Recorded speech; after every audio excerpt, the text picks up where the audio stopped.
Le Zohar de ce matin, Parashat Tazria, un Zohar très intéressant.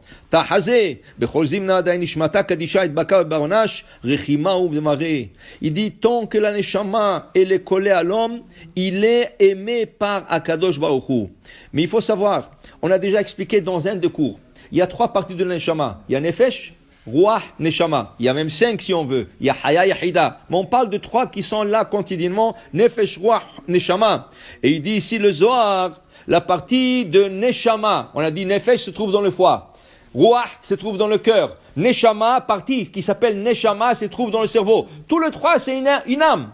Mais elle est divisée en 3. Et la partie qui se trouve dans le cerveau, c'est la partie qui s'appelle Neshama. Et il dit ici, Dahi de Salka l'Ela Umemalela Kame Malka Kadisha. C'est elle qui monte au ciel et qui parle. C'est la partie qui parle. D'ailleurs, quelqu'un qui perd la parole, parce qu'il y avait un problème au cerveau.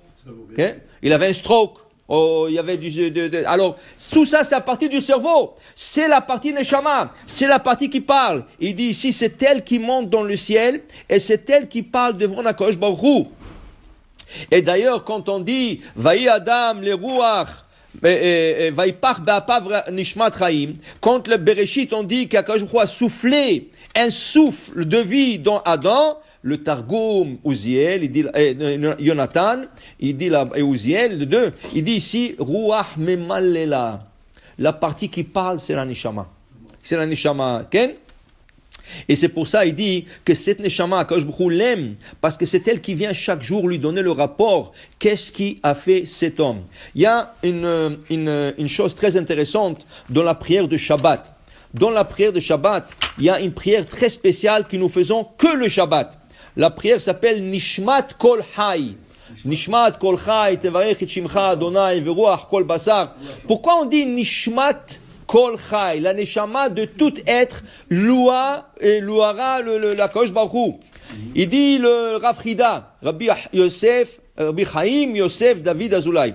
Il dit le Rav Frida, ce mizmor là, il parle de la Neshama. Et au moment que la personne y va fauter, la Neshama le quitte.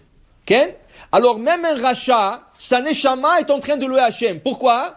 Parce que la Neshama, la partie Neshama qui se trouve dans le cerveau, elle ne participe pas au péché. La partie qui participe, c'est Nefesh. Peut-être Ruach. Mais la Neshama, la partie Neshama, elle ne participe jamais à un péché. Si tu fais un péché, elle te quitte.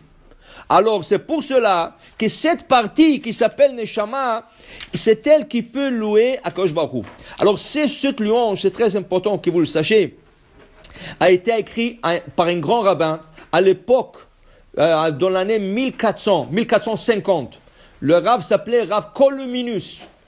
Le Rav Koluminus était le rabbin Rav Rashi des Ashkenaz à Jérusalem.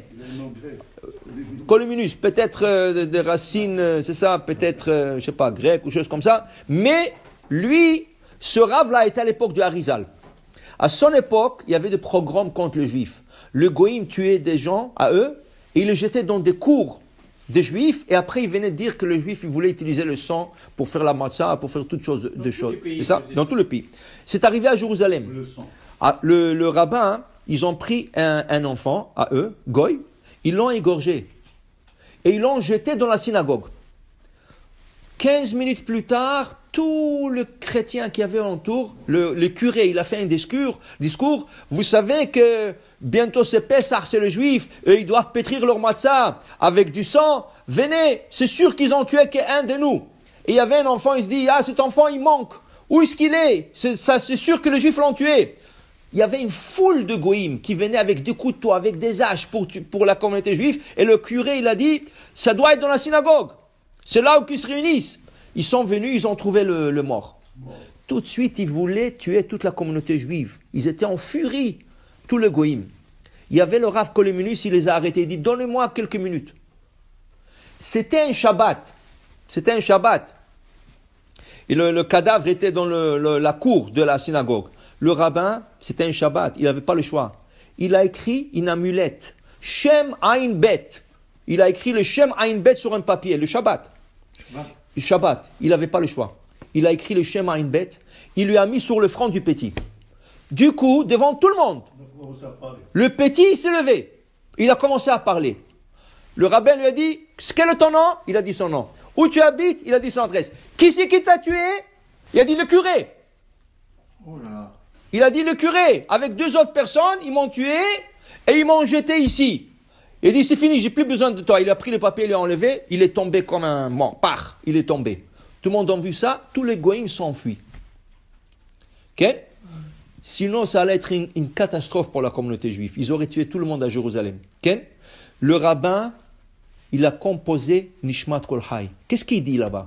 Si vous faites attention, il dit Ameorer yeshenim v'amekitz nirdamim. Akadosh Baruch Hu fait réveiller ceux qui dorment. Ce petit-là était mort, il dormait. Il a réveillé. Okay? Mais hayem etim, il a été ressuscité. Rofé cholim, il était malade, il est mort. Alors il a revu. Pokeach ivrim, il a ouvert ses yeux. Le petit, il a ouvert ses yeux. Zokef kefufim, il s'est mis debout. Amessiah, illemim, ceux qui sont muets, ils parlent. Voilà, il était muet, il était mort. Il parlait. Vamfaneach nelamim, et il dévoile tout le secret. Il a dévoilé tout le secret. Ulcha levadecha, anachnu modim. Dieu, à toi seul nous remercions. Ce rabbin, il ne s'est pas pardonné lui-même.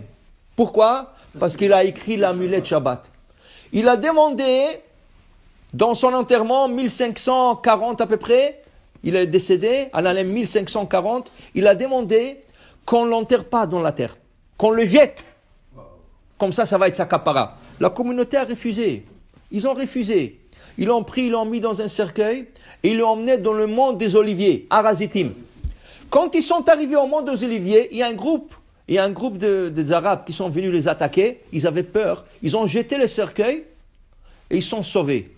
Le cercueil a dégringolé la montagne. Tac, tac, tac. Le cadavre, il tombait. Ils n'ont pas trouvé le cadavre après.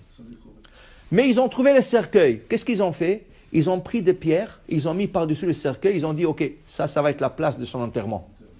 C'était connu à Jérusalem comme Ségoula. Quelqu'un qui voyageait, il prenait une pierre de là-bas, et il promettait, il faisait un neder, quand je reviens du voyage, je remettrai la pierre à sa place. C'était un Ségoula de protection. Et après, ça a disparu.